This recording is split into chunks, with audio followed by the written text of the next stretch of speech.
Hi all, quick tip, so next time that you do this high plank you will absolutely nail it, whether that's doing it at home or doing it in the gym. And 3 common problems that everyone faces when doing this exercise.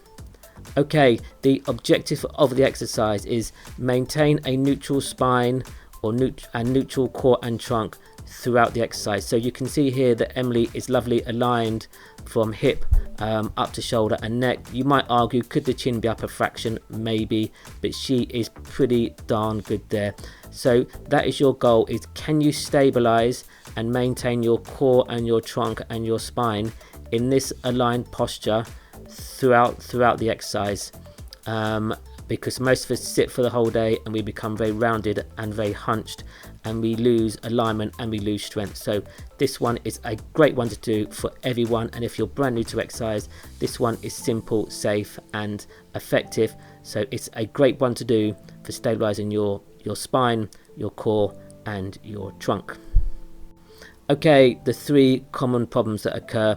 The first one is your fatigue and your hips will sag down towards the floor, so you've immediately lost that aligned posture. So bring your hips up again, or take a little breather, or rest.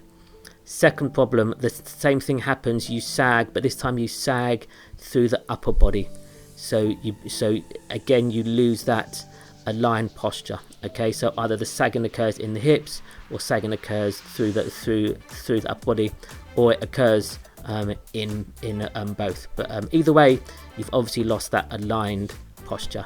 The third thing that can occur is you go into a V shape, so your bum will raise higher and higher and higher, and you do this because you're fatiguing out and it takes the pressure off the upper back and shoulders. So it's a little bit like a little cheat. Okay, but again, of course, you've lost the neutral spine. So if you can only hold this posture for 5 seconds or a count of 10, that is fine at the start, but it's all about maintain the neutral position of your spine and think about stabilizing that core and that trunk.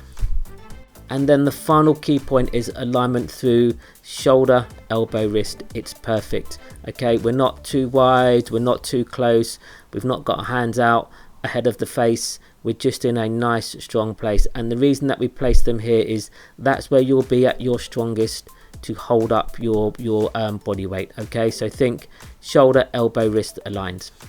And that is the high plank. I do hope it helps. Of course, have fun, enjoy, take care and catch up soon. Cheers, bye.